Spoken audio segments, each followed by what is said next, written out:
Riot Games will not release their planned MMORPG if they are not able to provide a new and innovative product for an unserved audience. And when it comes to the current MMORPG landscape, there is, to put it lightly, a lot to be desired when it comes to combat. So let's take a look at how Riot Games plans to implement combat in their future MMORPG, weigh out some of the positives and negatives, and really dig a little bit deeper into what we know about this highly anticipated title. Oh hey, my name is Spun, and did you know that 97% of my viewers are not subscribed? If you want to stay up to date on all things Riot MMO related, you need to hit that subscribe button. So make sure you do it, or the poro gets hurt. MMO combat comes in many shapes and sizes. We have traditional MMO tab target, crosshair aiming, crosshair soft targeting, and MOBA style skill shots. But before I get into predicting what style of combat the Riot MMO will have, let's first take a look at Riot has to say about their MMO combat. And in typical oheyspun fashion, let's look at some job postings, or more specifically, one particular job posting for a lead game designer. So first off, all we have to do is look at the very first paragraph where Riot Games says, "We aspire to provide a generational leap in the genre that satisfies old fans and newcomers alike.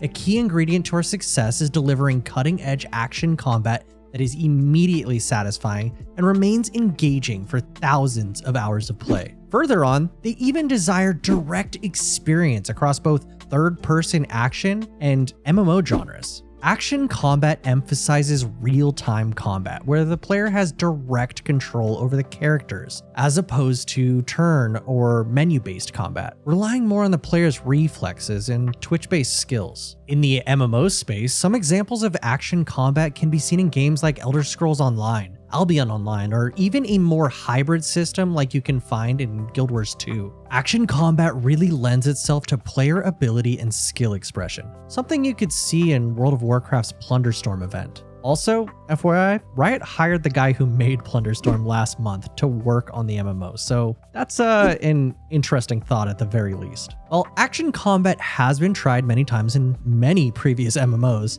at least in my opinion, it's never actually felt very good. Whether it was the animation canceling of Elder Scrolls Online or the desyncing issues that you can see in Black Desert, the combat has always been missing something. And the more and more I think about it, I think it's just missing some polish.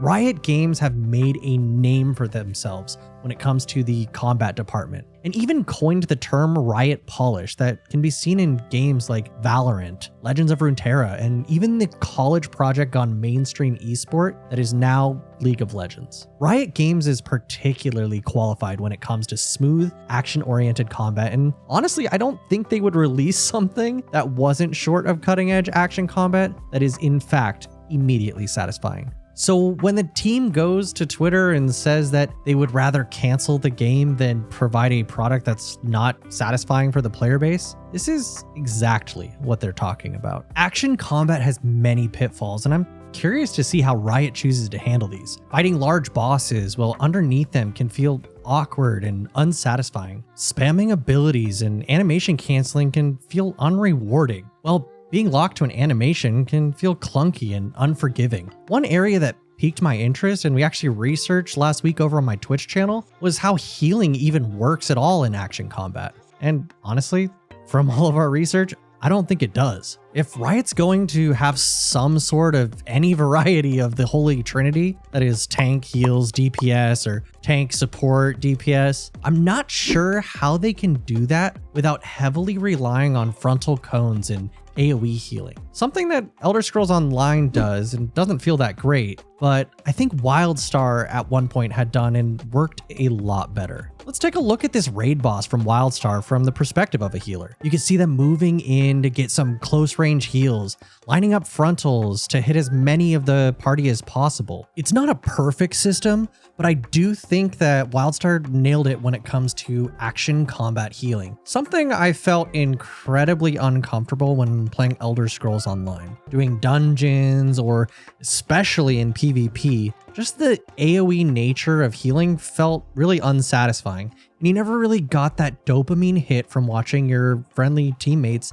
health bars go up. You do get some more support abilities though, which I think is more interesting, and maybe Riot will lean more into support type classes instead of just pure healing, tanking, and DPS. Speaking of tanking and DPS, it's another area that I think maybe feels better, especially if you look at games like Elden Ring or Wayfinder, for example. The combat feels pretty good in those situations. Tanking can be a little clunky when you have to face the boss away and you have this giant dragon standing on top of your face, but DPS is pretty decent. I mean, you might not get to see all of Mordekaiser, but hey, it's not too bad. As far as Riot Games is concerned, I'm not worried about tanking and DPS, but I think only time will tell how they decide to handle healing. And it probably is an area that I hope at least they will innovate on and provide something new for the player base that will be satisfying for 1,000 hours of gameplay. Plus, say what you want about action combat, its pitfalls and shortcomings,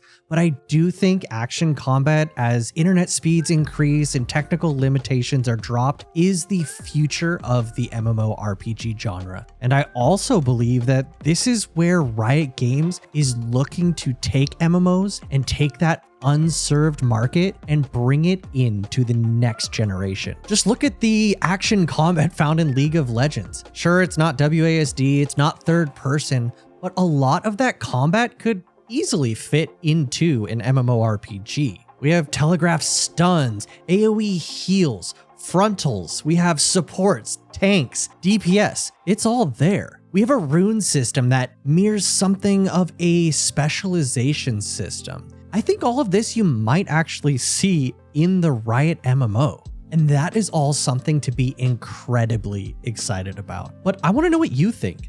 Have you played an action combat MMORPG that you thought was immediately satisfying and could potentially last you for thousands of hours of gameplay? Do you think the Riot MMO should be tab target, or at least let you lock onto targets for healing and single target type abilities? In the next video, I plan to go over the rune system in League of Legends, how those runes could potentially fit into the MMORPG landscape, and how some of them may need to be adjusted. League of Legends, the world of Arcane, and the Riot Games MMORPGs set in Runeterra are definitely ramping up right now, and I think it's an exciting time to be a fan of a future game that doesn't have a name quite yet. But if you are looking forward to this game just as much as me, as always, make sure you hit that subscribe button, like the video, comment down below what your thoughts are, and I look forward to seeing you all very, very soon. My name is Spun, and I will see you in the next one. Peace.